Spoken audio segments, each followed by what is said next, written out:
Bonjour et bienvenue dans un nouvel épisode de mon podcast créatif. Moi c'est Audrey, je suis créatrice de modèles de tricot et ceci est un podcast où je vous partage ma création en art du fil. J'espère que vous allez bien, merci beaucoup de me retrouver pour ce nouvel épisode. Oui, alors, je me suis coupé les cheveux, ne paniquez pas, tout va bien. Promis, c'est pas contagieux. Voilà, la dernière fois que j'ai eu un changement capillaire sur le podcast, c'est des gens qui... Voilà, j'ai eu des réactions très... peu disproportionnée, pas virulente, mais juste très émotive. Des gens qui m'ont dit que c'était très perturbant. Voilà, je vous promets que je vais pas venir vous couper vos cheveux à vous. Il n'y a pas de souci. Mais voilà, donc c'est bien moi, il y a un flex, vous êtes au bon endroit, tout va bien. Mais voilà, j'ai trop chaud et ça c'est beaucoup mieux. Petit côté Lord Farquaad, donc voilà, on fait ce qu'on peut. Voilà, je sais qu'il y a des gens qui sont très sensibles au niveau de leurs cheveux, etc. Moi, voilà, pas du tout. Pour moi, c'est pas vraiment un changement drastique de faire ça, dans le sens où j'ai pas changé de couleur, j'ai pas fait une coupe à la garçonne, comme ce que j'avais fait il y a 10 ans. Il y a pas quelques années, il y a 10 ans, j'avais les cheveux très longs comme ce que j'avais avant, et je suis revenue avec une coupe à la garçonne que j'aimais beaucoup. Mais en ce moment, j'ai pas vraiment la foi d'aller chez le coiffeur pour l'entretenir. Donc bon bref, et je me suis dit que la dernière fois du coup, que je vous ai un petit peu outré en osant faire quelque chose à mes cheveux qui ne vous regardent pas. Je taquine bien sûr. Je me suis dit que je vous préviendrai un petit peu en avance pour pas vous pas vous surprendre, mais le fait est que le délai entre la prise de décision et l'exécution, c'était peut-être une demi-heure. Donc voilà. J'ai un podcast, non pas capillaire, mais tricot, avec des projets qui pour le coup n'ont rien à voir les uns avec les autres. Parfois j'essaie d'avoir un fil rouge, une espèce de cohérence, mais là, ça va être compliqué puisque j'ai un nouveau modèle de chaussettes à vous présenter, un encours chaussette qui est un de mes anciens modèles que je revisite, et un nouvel encours qui est un gros cardigan tout en jacquard, un gros gilet tout en jacquard, pas que je dise cardigan. Je sais qu'on peut dire cardigan en français, mais je sais pas exactement la condition. Est-ce qu'il faut que ce soit boutonné, je ne sais pas. Mais bref, j'ai une installation un peu bizarre, j'ai la table ici, donc il faut absolument que j'essaye de ne pas faire ça, voilà. Donc je vais m'écarter un petit peu. Vous pouvez trouver tous les temps des différentes sections dans la description sous la vidéo YouTube, donc si vous voulez sauter un passage ou retrouver un projet en particulier, c'est par là. Je mets aussi les liens vers tout ce dont je parle, les patrons, les laines que je vais mentionner, ainsi que les liens vers mes réseaux sociaux et ma page Patreon, dont on va reparler à la fin, puisque nouveau mois, nouvelle thématique sur Patreon, mais on verra ça. Après, mon incohérence de projet à vous montrer, à commencer par ce que je porte, qui est un de mes modèles, c'est le débardeur Uno, qui est un débardeur donc qui est réversible, dans le sens où vous avez un côté avec sa encolure dégagée ronde, et un côté avec un col V. Beaucoup moins pénible de vous montrer des trucs sans avoir 6 kilos de cheveux. J'ai pesé mes cheveux, je sais plus exactement, c'était très très lourd. C'est beaucoup plus pratique. Voilà, donc il se tricote de bas en haut, c'est tout simple, c'est du jersey. Vous avez un petit détail de dentelle ici sur les emmanchures. Et donc vous pouvez faire 2 cols ronds ou 2 cols V, le porter vice versa. Moi je l'ai tricoté à plat pour pouvoir du coup le faire bicolore. Vous avez cette longue fente ici que vous pouvez faire plus courte ou ne pas faire du tout. Si vous le tricotez en uni, vous pouvez évidemment le tricoter en rond, hein, c'est très très simple. Vous avez un petit détail de point mousse ici aussi. Et voilà. Je l'ai tricoté dans le plaisir. Un fil d'été que j'aime énormément, qui est la Landlost Summerside, que vous pouvez acheter sur le site de Filati, Lana Grossa, et qui est un mélange de coton et soie en sport, qui est super léger, j'ai l'impression d'avoir rien. Il est vraiment très doux, c'est un fil qui est fluide.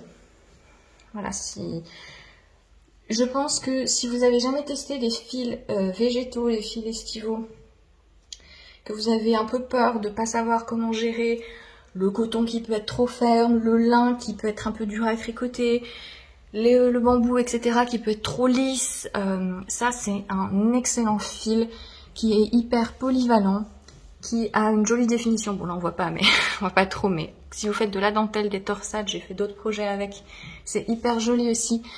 Qui a un très beau panel de couleurs, qui est assez accessible en termes de prix, c'est 7 € je crois maintenant. Sachant que sur le site de Filati Lana Grossa, vous avez très régulièrement des promotions, parfois sur certains coloris, parfois sur toute une gamme. Mais voilà, c'est un fil qui va aller pour des projets fingering, des projets déca. Voilà, la magie des fils sport. Et je l'aime vraiment beaucoup et je vous le conseille fortement si vous voulez essayer les fils végétaux et que vous avez un peu peur de pas aimer les caractéristiques trop poussées de certaines fibres. De manière générale, les mélanges c'est une très bonne idée et celui-ci en particulier, j'aime beaucoup. Voilà, donc le modèle Uno qui est tout simple, voilà, accessible aux débutants, qui est sorti il y a 2 ans je crois maintenant, mais voilà, que je porte assez peu finalement, enfin je le porte chez moi mais sinon je ne sais pas trop comment. Vous voyez là j'ai un pantalon bordeaux, je suis pas sûre que ça aille très bien ensemble. Bon, ça m'est un peu égal. En fait ça va bien avec le côté blanc mais pas avec le côté bleu. L'éternel problème de faire des projets. Moi j'aime beaucoup faire des projets multicolores et du coup après je sais pas trop comment m'habiller parce que j'ai pas le truc. Vous voyez, pour je suis pas quelqu'un qui a un style très pointu, je me sens pas trop capable parfois d'associer des couleurs, mais je le trouve très agréable. Je le porte parfois par-dessus une robe, j'ai une robe bleue avec des grosses fleurs blanches, du coup ça c'est pas trop mal aussi, mais voilà. Je vais passer à un nouveau modèle que j'ai envie de vous présenter, que je viens de publier sur Ravelry et Payhip. Il s'agit d'une paire de chaussettes. Et donc ce sont des chaussettes. Donc depuis le début, depuis le printemps, je fais une petite collection de chaussettes sur le thème des couleurs. Et là, on est sur un petit modèle avec de la mosaïque. Donc ce sont des chaussettes Daphnis qui se tricotent des côtes vers la pointe, avec des côtes brisées et la jambe en mosaïque.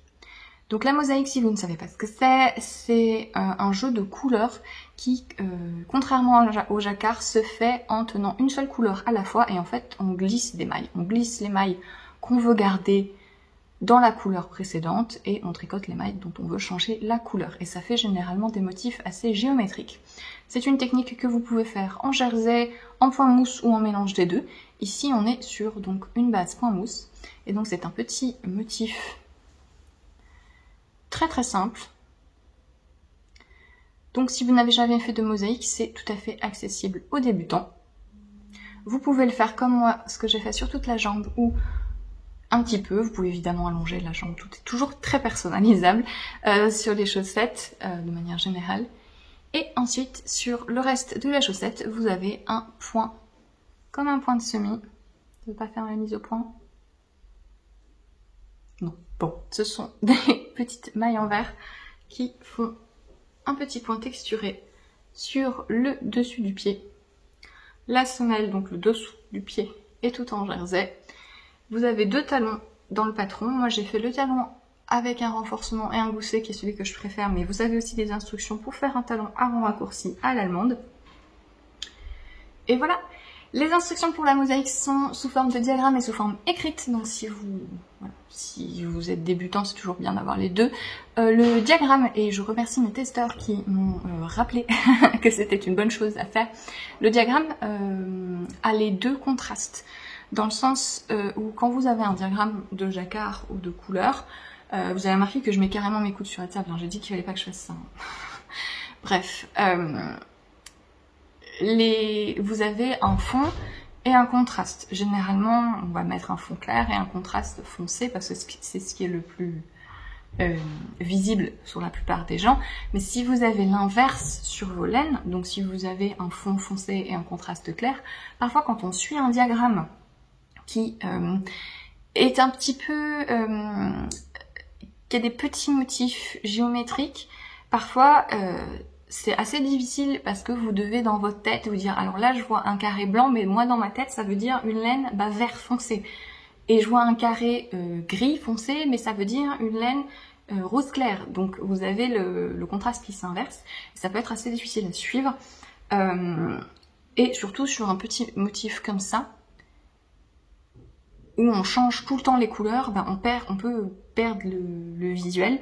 Et donc vous avez dans le patron les deux possibilités. Donc si vous avez un fond clair, vous avez le diagramme associé. Et si vous avez un fond foncé, vous avez le diagramme associé aussi. La petite particularité avec ces chaussettes, c'est qu'il va falloir que vous fassiez un petit peu attention à votre tension. Donc ça ne veut pas dire faire un échantillon, hein. Et ça veut juste dire vérifier au fur et à mesure de votre tricot comment vous va votre chaussette. Donc la répétition de mosaïque fait que vous montez un certain nombre de mailles pour la jambe et ensuite vous allez réajuster votre compte mailles pour convenir à une taille de pied de chaussette classique. Personnellement, quand je tricote en mosaïque, je tricote beaucoup plus serré.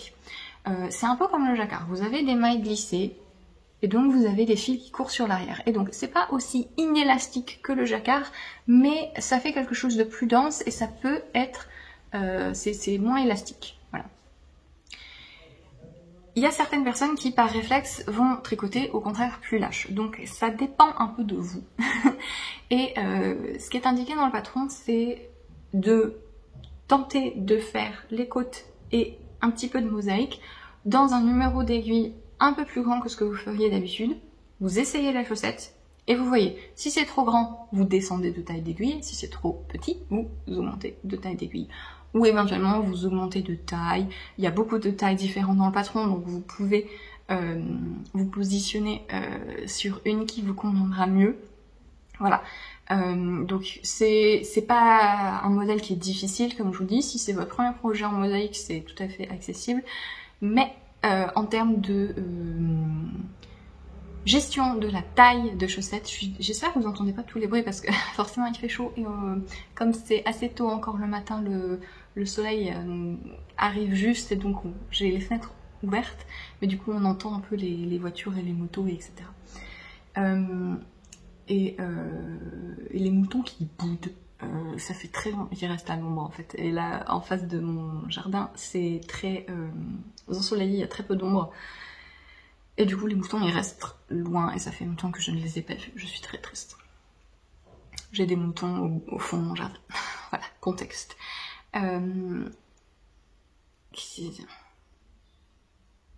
J'étais en train de dire. Oui, donc c'est un modèle qui est simple, mais en termes de coupe de chaussettes, il faut que vous soyez un petit peu familier de comment vous aimez que vos chaussettes vous aillent. Si vous voulez une jambe qui tienne bien la cheville, en fonction de l'épaisseur de votre cheville aussi, voilà, à voir ce que vous préférez et à ajuster.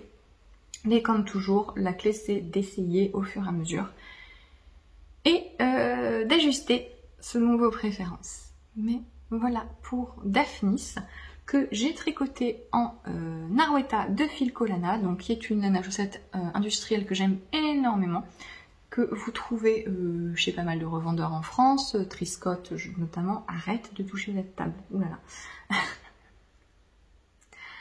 Chez Triscott notamment, chez Lille Wiesel les a aussi, je crois. Alors j'ai vu que Anna de Lana et Tricot dans ses stories a flouté quelque chose en disant « Ah, la nouveauté de cet été en boutique, à votre avis, c'est quoi ?» Je crois que c'est Filcolana, puisque j'ai cru reconnaître les pelotes. Je me trompe peut-être, on verra si je me suis ridiculisée, c'est pas du tout ça. Mais je ne sais pas si c'est la Narweta qu'elle aura, mais peut-être. Mais en tout cas, vous le trouvez un peu partout, qui a un très joli panel de couleurs, qui est 80% mérino superwash, 20% nylon, qui est très douce. pour une fingering avec du nylon et qui fonctionne bien dans tout type de techniques différentes. Voilà pour Daphnis, donc qui est un modèle 10. Oh, un truc que j'ai oublié. Quand vous faites de la mosaïque, à force de divaguer, quand vous faites de la mosaïque, vous avez une démarcation puisque vous changez de couleur tous les 2 rangs. Et vu que vous faites des mailles glissées, etc., et notamment en point mousse, vous ne pouvez pas vraiment cacher la démarcation. Donc vous voyez ici mon début de rang, vous avez un petit décalage. Le patron vous donne des indications pour, en fait, vous faites une chaussette avec le talon d'un côté et l'autre chaussette avec le talon de l'autre côté. Comme ça, vous avez la démarcation en miroir et vous pouvez le porter sur l'intérieur de vos pieds et avoir un côté tout propre sur l'extérieur de votre jambe. Voilà. Ou si vous faites des photos et que vous montrez l'intérieur de vos pieds, vous pouvez faire l'inverse. Mais voilà. Comme ça, vous avez un côté qui est propre, le même côté au porté. Vous comprenez ce que je veux dire. Voilà, donc le modèle est disponible sur Ravelry et Payhip et vous avez une petite réduction sur Ravelry pour la sortie qui vous donne moins 15% avec le code Daphnis. Et voilà pour ce petit modèle de chaussettes qui est donc le premier modèle de chaussettes été, disons. Et il y en aura a priori 2 autres, si tout va bien. Et tout ne va pas bien puisque je suis... j'ai beaucoup trop d'encours en ce moment, je me suis un petit peu... j'ai pris des vacances début juin dont j'avais besoin, mais du coup ça m'a un petit peu mise en retard sur certaines choses. Et en même temps, j'ai eu la chance d'accepter un projet de design pour un magazine qui est secret complètement. Mais du coup, ça s'est rajouté à mon planning. Et ça fait que je suis un petit peu en retard. Mais normalement, j'avance plutôt bien, donc tout va bien. Et je devrais réussir à faire mes autres modèles de chaussettes comme prévu. Et sinon, elles sortiront plus tard. Et ce sera pareil. On va continuer sur les chaussettes puisque j'ai... Hop, alors attention les yeux. Waouh. J'avais envie... je sais pas si je vous en ai parlé. J'avais envie de... Non, je pense pas. J'avais envie de me retricoter certains de mes modèles de chaussettes que j'ai tricotés il y a un moment puisque il y en a beaucoup que j'ai donné à d'autres personnes, des membres de ma famille. Il y en a qui sont un petit peu abîmés, etc. Depuis quelques années maintenant. Et du coup, j'avais envie de me refaire un petit jeu de chaussettes toutes neuves, toutes propres. Et j'ai commencé par ce modèle qui est le modèle Vitrail, qui est un modèle de chaussettes que j'avais initialement eu la chance de publier dans le magazine Making Stories. Numéro 10, 9, je ne sais plus, non, 9, je ne sais plus. Mais qui est depuis disponible sur mes boutiques. Et donc ce sont des chaussettes qui se tricotent des côtés à la pointe.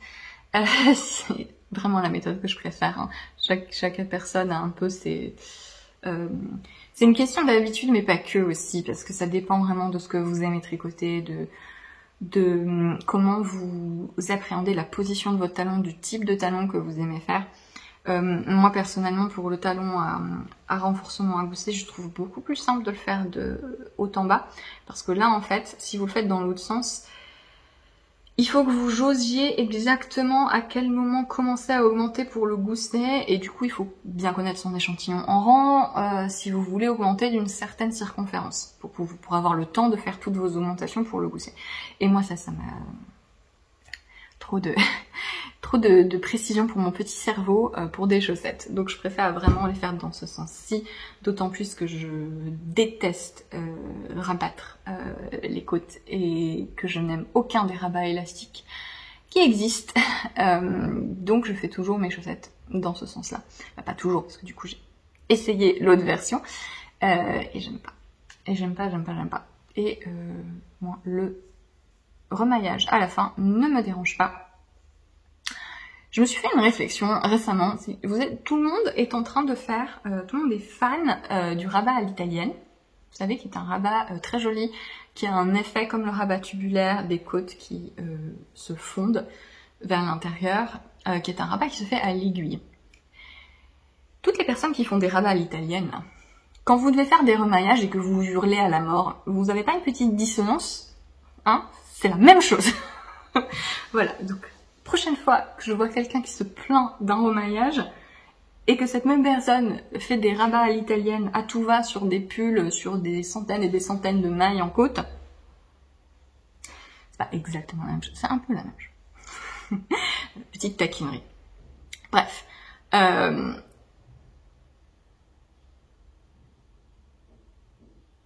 Les chaussettes vitrées que j'avais envie de retricoter, c'est un modèle avec ce panneau texturé sur l'avant qui est, ça fait mal aux yeux, hein. Qui est un panneau de torsade et de fausse torsade. Donc en fait vous avez ce point-ci là que j'utilise pas mal parce que je le trouve très sympa, qui consiste à faire passer une maille par-dessus deux autres mailles, puis à faire une maille endroit, un jeté, une maille endroit. Et en fait ça fait une espèce de boule avec un trou au milieu. Et une barre qui les sépare et ça fait des petits, comme des petits médaillons. Et vous avez un jeu de torsades. Alors ce sont des torsades torse 3 mailles sur 2 qui vont vers l'avant. Donc c'est pas le point le plus facile, mais voilà, ça se fait sans souci. Je laisse tomber. Je suis désolée, je vais toucher cette table. Et hop, qui est donc surtout ce panneau de chaussettes. Et j'avais envie de me les refaire dans ce rose flashy parce que je suis d'humeur très rose depuis quelques temps. Rose et violet. Donc à chaque fois que je vois un fil rose pétant comme ça, je craque. Et c'est c'est le coloris 371, toujours de Arwetta de Filcolana. Ils ont plusieurs roses qui se ressemblent un petit peu. Il y en a un autre qui est un peu plus magenta, mais celui-ci c'est laisse tomber, hein. Mais celui-ci c'est celui qui est parfois appelé hibiscus. Donc c'est 371. Et donc j'ai fait une chaussette. Et j'ai commencé la deuxième. Voilà. Ce sont des chaussettes qui se tricotent donc en fingering avec un nombre de mailles plus important que ce dont on a l'habitude parce que ce motif resserre pas mal. Et ma deuxième chaussette qui ne va pas beaucoup avancer puisque mon temps de tricot personnel est pris par le design secret. Dont je vous parlais et par la finition d'autres designs pour pouvoir faire les appels au test dans des délais raisonnables. Voilà, je veux bien me mettre en retard moi-même, mais j'aime pas mettre en retard mes testeurs. Voilà, de toute façon c'est pas comme si j'allais les porter maintenant, hein. Mais voilà, pour un de mes encours, je pense que courant automne-hiver, vous me reverrez pas mal refaire quelques-uns de mes modèles de chaussettes parce que je me suis fait une petite sélection de couleurs dans lesquelles j'avais envie de refaire d'autres modèles. Donc voilà, promis, ce sera pas aussi néon que ça. Je vous préviens que j'ai une quantité pull de ça. Voilà, vous préparez psychologiquement pour le moment où je ferai mon pull avec. J'ai prévu de faire comment il s'appelle? C'est un pull d'Andrea Maury qui est tout en brioche. Birch Pillow, je crois. Bref. J'ai aussi un design prévu dans un rose qui est plus néon que ça, de chez Hobby. Ça va être très rose par ici, mais avant que ce soit très rose, eh bien c'est très noir et blanc. Puisque j'ai un nouvel en cours qui est un futur modèle. Et alors, la bête. C'est un modèle que j'avais proposé à un... Je vous l'avais pas montré celui-là, je crois. J'avais proposé à un magazine et il n'a pas été accepté, mais Je trouve que c'est une des idées de modèle que j'ai eu qui me plaît le plus. Je suis très très fan du motif que j'ai dessiné et je croise les doigts pour que le résultat convienne à mon idée de base. Et et du coup j'ai un peu changé mon emploi du temps de design pour pouvoir le caler pour cet automne. Ça va être un gilet manteau tout en jacquard, boutonné, col rond, assez large, pas trop. Et donc, je vais vous montrer d'abord le motif. Donc ça, c'est une première version du motif, ce que j'avais montré au magazine. Et donc, c'est n'importe quoi, effectivement. C'est un motif plutôt géométrique, mais assez aléatoire avec des... Alors, c'est à l'envers, hop. Avec des lignes horizontales et verticales qui se croisent et se mélangent, etc. Et j'aime beaucoup dans ce combo de couleurs aussi. Ça, c'est la Derrero Natura coloris sauge et doré.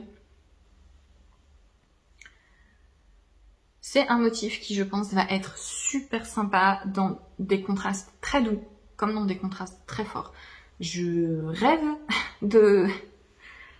je n'aurai absolument pas le temps. Mais si j'avais le temps, je me ferais une version blanche et beige.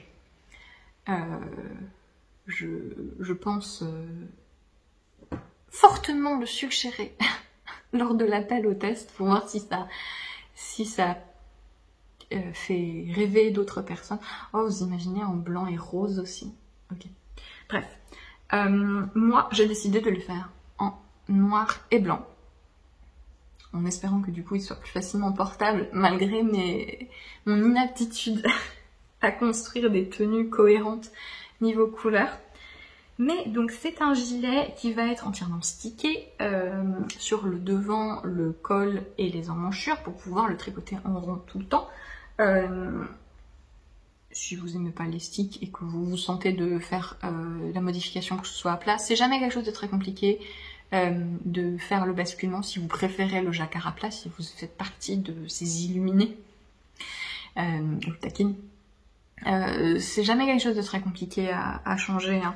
Surtout que là ça va être une construction assez simple puisque ça va être une construction à épaules tombantes avec un col rond. Mais hop, voilà où j'en suis. Et donc on n'y voit rien parce que c'est sur des aiguilles de 80 cm alors que c'est beaucoup plus grand que ça. Mais voilà ce que ça donne. Hop, en noir et blanc. Alors c'est pas très joli. Sur des petites aiguilles, pas bloquées, etc. Mais vous voyez, je suis fan. Vous voyez que mon échantillon, finalement je suis partie sur un échantillon qui est plus large que sur ce test-ci, mais j'utilise de la DK. Ici. Hop. Je tire sur une maille. Ça, c'est quelque chose que je fais beaucoup. Vous savez, parfois, vous avez des petits soucis de tension. Vous avez, pour une raison, pour une autre, vous avez une maille qui est plus lâche ou qui est plus serrée. Et si ça ne se lisse pas, ça se lisse au blocage toujours, mais si jamais ça vous énerve quand vous êtes en train de le tricoter, moi ce que je fais souvent c'est que je vais tirer dessus, hop, pour la faire ressortir, ou tirer par derrière pour la faire rentrer, et ouais. Donc j'ai commencé par faire des côtes torse, hop là, et j'ai rejoint en rond, en montant des mailles pour faire un stick. Sur le devant du gilet. Alors le stick, je sais que ça fait beaucoup peur à des gens puisque ça mange les enfants la nuit, donc c'est normal d'en avoir peur. Je suis pénible aujourd'hui, hein. Désagréable, vraiment. Non, mais vraiment, faites un test sur un échantillon. Pour voir si vous aimez la technique, mais ne vous en faites pas toute une montagne. Vraiment, c'est pas une exécution qui est difficile, c'est juste qu'il y a plusieurs étapes, mais chaque étape est très simple. Il y a un truc que je vous conseille fortement de faire, Si le modèle que vous suivez ne vous fait pas faire une maille envers de chaque côté de... Bon là on n'y voit rien parce que c'est... J'ai la bonne idée de la faire en noir. Mais cette maille-ci, vous voyez là, c'est une maille envers. Si le modèle que vous suivez ne vous fait pas faire une maille envers de chaque côté de votre stick, je vous conseille fortement de le faire. Ça facilite vraiment plusieurs choses. D'une part, ça vous donne une ligne, un creux en fait, qui, quand vous faites vos renforcements, est très visible. Donc quand on fait un stick, souvent on va le renforcer. Et la manière la plus simple, c'est de coudre hop, une ligne droite de chaque côté du stick, ou une ligne en zigzag, ça dépend. Vous n'êtes pas obligé de le faire à la machine, vous pouvez le faire à la main aussi. Moi je le fais à la machine. Si vous faites à la machine, vous n'êtes pas obligé d'être expert en couture. Je suis loin de l'être. C'est à peu près la seule chose que je sais faire avec ma machine à coudre, c'est faire un stick. Donc faire une couture, en général je fais une couture droite assez souple et une couture en zigzag sur justement cette maille envers qui est de chaque côté de mon stick, parce que ça me permet de bien la suivre sur ma machine à coudre. Autre chose que ça permet, votre maille envers ici, c'est que ça vous donne une bordure beaucoup plus propre. Ici, vous voyez ma première maille blanche ici, elle va me faire une bordure très très nette et ça va être hyper facile de relever les mailles ici pour ensuite faire ma patte de boutonnage. Pourquoi? Parce que cette maille envers, en fait, comme elle fait un creux, une fois que ça sera coupé, elle va encourager le bout du stick à se replier vers l'intérieur. Voilà. Puisque c'est un peu comme quand vous faites, si vous faites des ourlets repliés, vous allez parfois faire une maille envers, parce que ça va, hop, forcer votre tricot à se plier sur le long de cette maille envers. Et donc là, c'est le même principe. Et le fait que vous fassiez cette maille envers, ça fait que votre bord ici replié, il va être plat. Voilà, donc vous avez une petite épaisseur ici du fait des doubles mailles, mais vous avez un bord qui est plat. Plutôt que de plier quelque chose qui est tout en maille endroit, l'endroit où vous pliez, s'il est arrondi, ça a fait une surépaisseur, mais surtout ça a fait une surépaisseur un peu irrégulière. Alors que si c'est une maille envers, ça se pop tout seul de l'autre côté et c'est propre et facile. Voilà, c'est un peu le seul point, pas technique, mais un peu la seule astuce peut-être pour les sticks qui change vraiment la donne et qu'il faut savoir. Je vous conseille de faire une maille envers de chaque côté de votre stick. Moi, vous voyez, donc j'ai une maille envers, 3 mailles endroit et une maille envers. Voilà.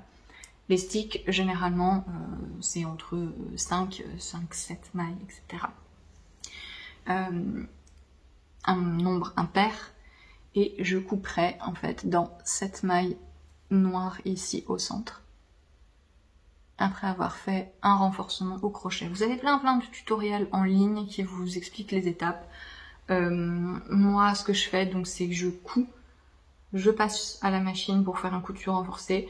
Je fais un renforcement au crochet pour que le bord soit propre. Et je coupe. Et c'est tout. Et voilà, c'est pas une exécution qui est compliquée. Si vous avez de l'appréhension, faites-le sur un échantillon. Et ça vous permettra de dédramatiser la chose et de voir si ça vous plaît. Tout simplement aussi. Donc, ce sera un gros gilet et donc il y aura le stick sur le devant, un petit stick pour faire le col rond aussi et les sticks sur les emmanchures.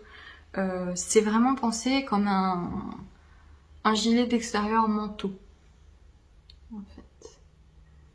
Voilà. Et donc ça va pas être un modèle difficile en termes de jacquard, puisque vous voyez c'est des motifs très géométriques, mais ça va pas forcément être accessible aux débutants dans le sens où il faudra maintenir le motif soi-même, puisque comme c'est une... Je sais pas si vous vous souvenez, j'avais un petit peu parlé de ça sur un modèle précédent que je tricotais qui était pull tout en dentelle avec un col V. Et je vous avais un petit peu parlé des deux possibilités quand on fait ça, quand on fait un modèle avec un motif et qu'on doit intégrer ce motif dans une coupe d'encolure, de haut du corps tout simplement. Est-ce qu'on propose des grilles détaillées avec les diminutions exactes ou est-ce qu'on laisse les tricoteurs maintenir le motif tout seul? Maintenir le motif, ça veut dire que là, vous voyez, j'ai ma répétition en entier, mais si je commence à diminuer, hop, voilà, j'ai plus toutes les mailles. Donc ça veut dire que quand je commence mon tricot, bah, je peux pas commencer mon motif au début parce que sinon ça va pas être aligné avec le reste. Donc il faut que je me repère par rapport à mon tricot et aux mailles précédentes pour pouvoir prendre mon diagramme au bon endroit et continuer mon motif. C'est ça, maintenir un motif. Ça implique de lire un petit peu son tricot et dans le cas de motifs comme la dentelle ou des torsades, de comprendre, de compter le nombre de mailles qu'on a, de comprendre le motif vraiment. Donc voilà, deux choix. Est-ce que le designer vous donne tous les diagrammes détaillés, étape par étape, avec toute la coupe déjà préparée, ou est-ce que le designer vous laisse maintenir le motif vous-même? Il n'y a pas de bonne manière de faire, en fait ça convient à des tricoteurs très différents et pour moi personnellement ça va vraiment dépendre du type de projet et de motif. Le pull en dentelle que j'ai tricoté il y a quelques temps, qui est actuellement en cours de test, je vous avais dit que j'avais fait le choix de faire les grilles détaillées pour tout. Donc c'est un pull tout en dentelle avec le col V. Et j'ai fait le choix de faire les grilles pour tout. J'ai fait ce choix parce que je trouve que maintenir un motif en dentelle, c'est plus difficile. Surtout sur ce type de motif que c'était, je trouve que c'était pas très agréable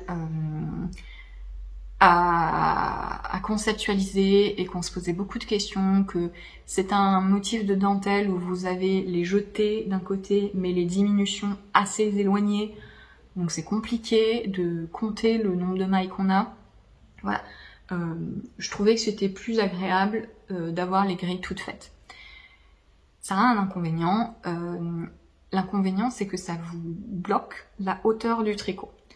Donc sur ce pull, la longueur du corps, elle va être figée parce qu'il faut que vous arrêtiez le motif à un certain endroit pour pouvoir suivre les diagrammes du haut du corps. Ça veut dire que c'est très dépendant de votre échantillon en rang aussi, ce qui est un petit peu pénible, et que si vous voulez modifier la longueur du corps, vous devez rajouter un motif entier. Donc dans le cadre de ce projet, c'est 8 cm, donc ça fait beaucoup. Voilà. Donc ça c'est l'option 1. Donner des diagrammes détaillés, des diagrammes ou des motifs. Expliquer le motif et les diminutions, augmentations de manière détaillée. C'est plus facile à suivre, mais c'est très restrictif en termes de coupe et ça peut complètement vous faire un résultat complètement différent. Parce que si vous n'avez pas le même échantillon en rang, vous allez vous retrouver avec une emmanchure qui n'est pas la bonne. Et si vous voulez une longueur de corps différente, voilà, c'est assez restrictif. J'ai fait ce choix sur le pull en dentelle parce que la dentelle le nécessitait selon moi et que comme on est sur un pull en dentelle, ça fait flou-flou. C'était truc technique, terme technique, ça fait flou-flou. C'est souple. Donc si vous n'avez pas le bon échantillon en rang et qu'il y a quelques centimètres en plus en moins au niveau de l'emmanchure, voilà, c'est de la dentelle. Au blocage, vous allez pouvoir rattraper ça, en plus quand on relève les manches et tout. Donc voilà, c'est plus souple, donc c'est plus rattrapable. Sur ce projet-ci, je fais le choix inverse, c'est-à-dire que je vais pas faire des diagrammes détaillés pour chaque taille, pour l'encolure en rond, parce que je veux pas vous bloquer. Pour plusieurs raisons. Le motif est plus grand. Là, vous voyez, c'est une répétition de motif entier. C'est super long. Donc, si je vous dis, vous êtes obligé de finir là, ouais, mais j'ai pas envie de rajouter tout ça ou de supprimer tout ça, etc. Si vous avez envie d'avoir un corps différent. Et comme c'est une grosse pièce, j'avais pas envie de sacrifier la coupe du haut du corps. parce que si j'avais fait des diagrammes détaillés avec le haut du corps, donc ici, quand on va rabattre au niveau des emmanchures, on n'aura pas un motif entier aussi. Au niveau du colleron, pareil. J'avais pas envie de bloquer la hauteur du col et la largeur des épaules de taille par de taille, en fait. Je me serais retrouvée avec certaines tailles qui avaient, je dis n'importe quoi, qui avaient 10 cm d'aisance au niveau de l'épaule et une autre taille qui en aurait que 5. Et je trouve que voilà, ça me permettait pas de respecter la coupe. Et je pense que pour alors ça paraît un peu contradictoire parce que ça va être une construction simple et un gilet très large, mais justement, comme c'est déjà un gilet très large, si en plus vous avez un truc là qui est pas spécifique à chaque taille, ça va pas aller. Je préfère grader le haut du gilet correctement pour pas que le col soit bizarre sur certaines tailles et pour que vous puissiez changer la longueur du gilet, parce que c'est un truc, je sais pas encore moi à quelle longueur je vais le faire. C'est un truc qui pourrait bien fonctionner un peu façon Teddy ou gilet bomber, vous savez, un peu court. Ça pourrait fonctionner en gilet long, et donc je trouve dommage de limiter la longueur du corps. Et ce qui m'a poussée aussi vers ce choix, c'est que comme c'est du jacquard, c'est plus facile. Si vous avez des modèles où vous devez maintenir un motif et que vous n'avez jamais fait ça, que vous êtes un peu pas sûr de si vous allez réussir à lire votre tricot, je vous conseille de le faire d'abord sur du jacquard, parce que c'est beaucoup plus facile que de la dentelle. Puisqu'en fait, vous voyez, hop, là, imaginons, j'ai rabattu des mailles pour mon emmanchure et le haut de mon corps, j'ai plus que ça. Hop, je vais y arriver, hop, voilà. J'ai plus que ça. Quand je reprends mon diagramme, je vois ces lignes. Comme c'est un truc hyper géométrique, en plus c'est assez pratique, je vois ces lignes, je vois que là j'ai, je sais pas, il me reste, hop, 1, 2, 3, 4 mailles, et donc je vois où je suis par rapport au mon diagramme, et c'est assez visuel, c'est beaucoup plus visuel que de la dentelle ou des torsades. Donc je trouve que ça se prête mieux à laisser, je perds mes mailles, à laisser le tricoteur, non, c'est bon. à laisser le tricoteur maintenir son tricot. Voilà. C'est un choix à chaque fois. Moi, j'ai pas de préférence entre les deux, et voilà, j'essaie de le faire en fonction du modèle. Et je trouve que certains modèles bénéficient vraiment d'avoir des diagrammes ultra détaillés, et d'autres au contraire c'est plus une gêne qu'autre chose, parce que vous allez être coincé et les gens après vont pas forcément comprendre pourquoi on est coincé, mais en fait c'est si vous limitez les gens en rang plutôt que de leur donner des instructions en centimètres,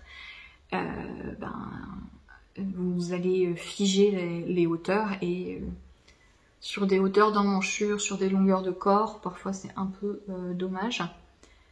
Ça dépend aussi des préférences du tricoteur. Il y a des gens qui ont vraiment besoin qu'on les prenne par la main et qui veulent complètement détailler, et il y a d'autres qui au contraire détestent ça et qui veulent être plus libres et veulent pas avoir un patron surchargé de détails. Voilà, c'est toujours les deux conflits, les deux opinions complètement opposées. Mais voilà. Donc, demandez aux designers, si jamais c'est pas précisé dans les descriptions des patrons, déjà lisez les descriptions des patrons, je vous en conjure.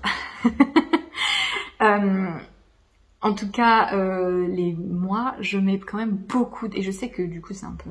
Vous n'avez pas envie de lire, parce qu'il y en a beaucoup. Je mets toutes les techniques qui sont incluses dans le patron, dans la description sur la page du patron. Donc avant que vous achetiez le patron, vous avez tous les détails des techniques qui vont être requises. Ça veut pas dire que je vous explique pas les techniques dans le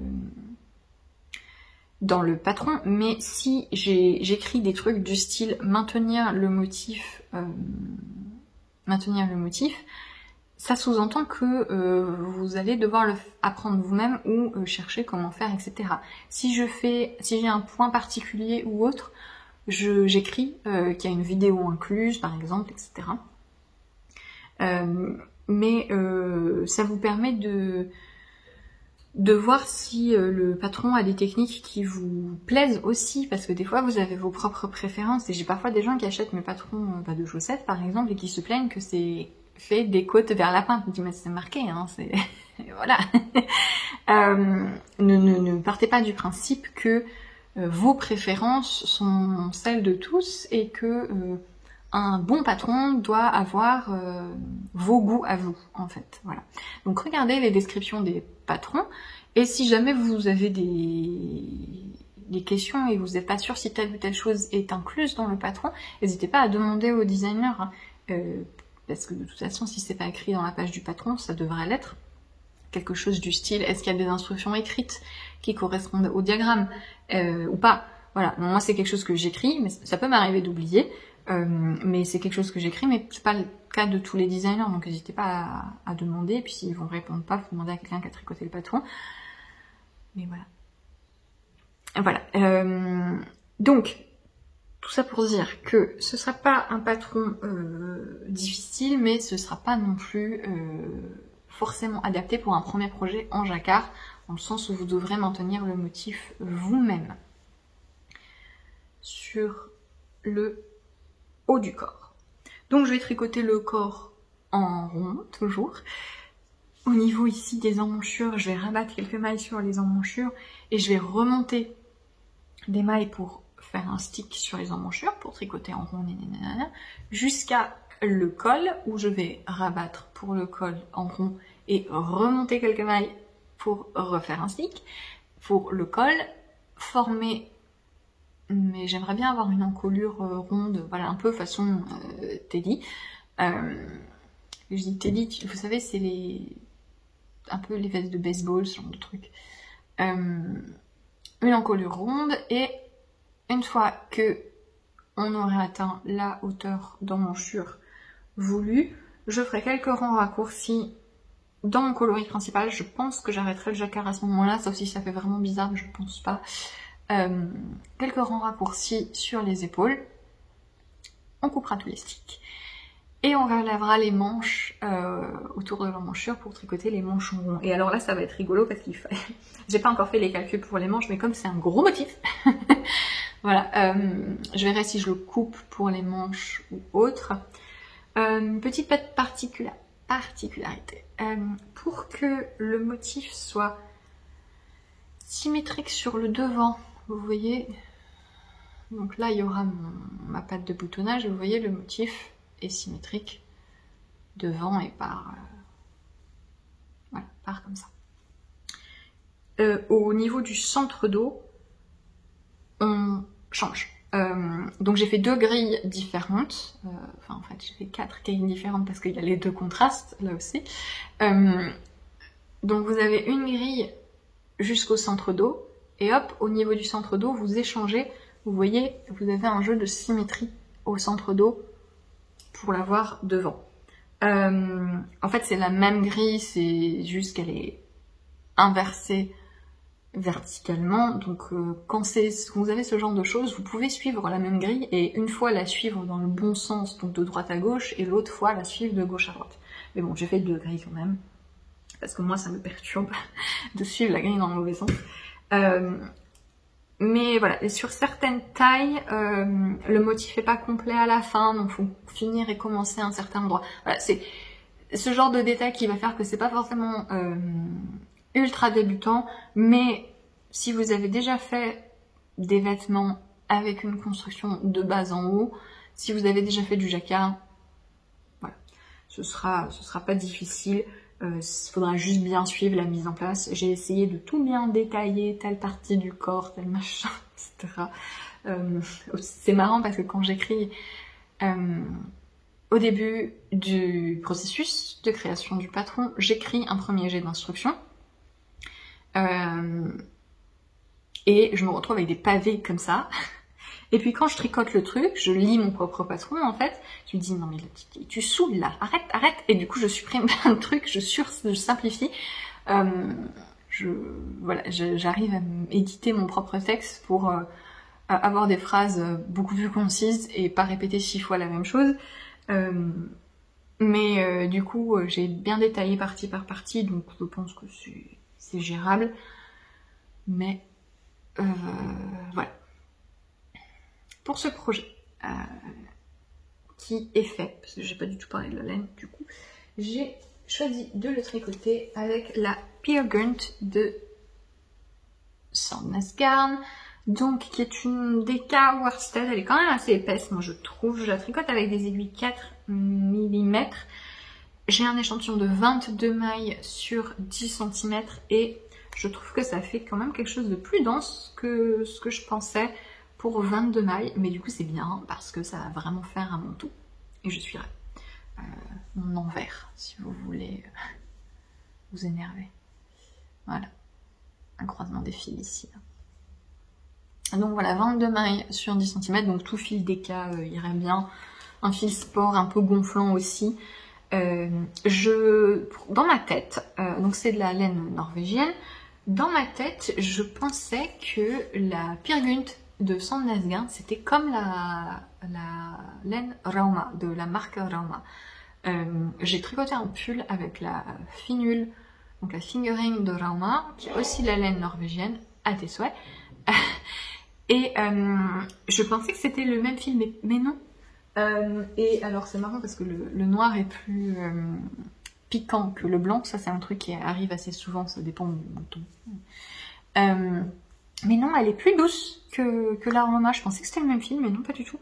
Enfin la même base, ils disent pas il y a écrit 100% laine norvégienne, bon, c'est pas écrit ici machin, c'est lavable en machine, donc c'est super wash.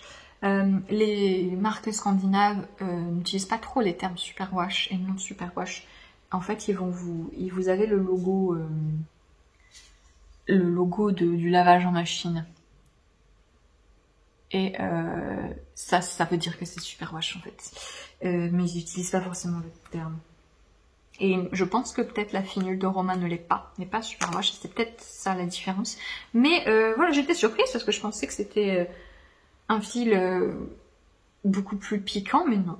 Et c'est super pour jacquard, évidemment, ça accroche bien, etc. Arrête de taper cette table. Voilà, moi qui me plaignais de ne pas avoir de fil rouge, bah je l'ai. Si je me remets là, je me mettrai autrement. Je pense qu'il faut que je trouve un autre système. Mais voilà. Ce que ça donne.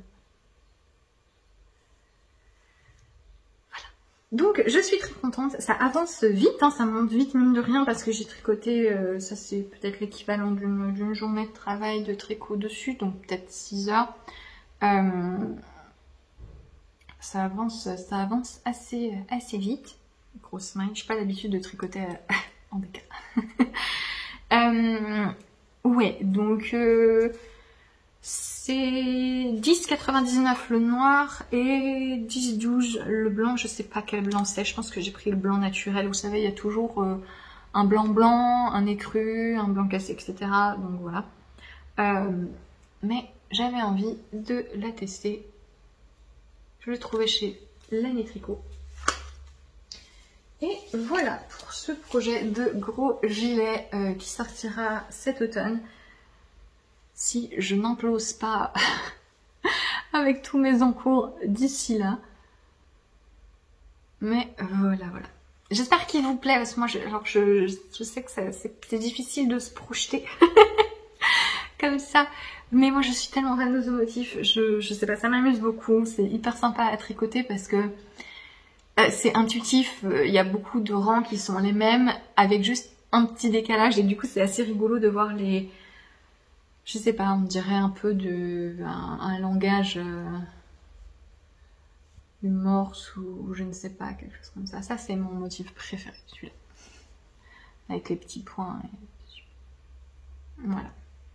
Et comme je vous le dis, je serais très très curieuse de voir ce que ça donne en différents contrastes. Vraiment deux couleurs claires, je pense que ça peut être très joli, une couleur pêchue aussi. Je déconseillerais un peu les laines variées, mais ça dépend.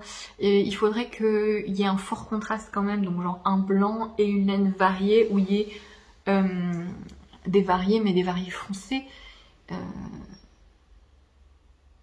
Que ça pourrait se mêler aussi pas mal. Mais voilà pour ce projet. Et c'est tout pour les encours dont j'avais envie de vous parler. Je vais terminer ce podcast avec le petit point Patreon, puisque nous sommes un nouveau mois.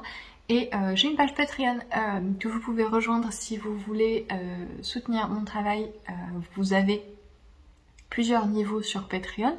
Vous avez le premier niveau, donc qui est 2 € par mois plus TVA en fonction de là où vous vivez, qui est un niveau de soutien qui vous donne accès à les appels aux tests, la présentation des patrons, à des surprises, de temps en temps des patrons gratuits. J'ai quelques patrons gratuits exclusifs à Patreon et il y en aura d'autres.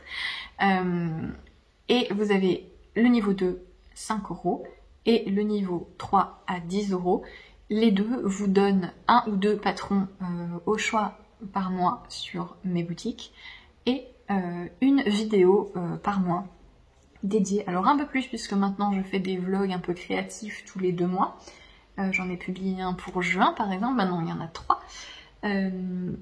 Mais vous avez tous les mois une discussion soit technique, soit une revue de laine, soit un vlog coulisses de design où je rentre vraiment beaucoup en détail sur le processus, etc. Et ce mois-ci, la discussion, c'est sur les pulls en raglan.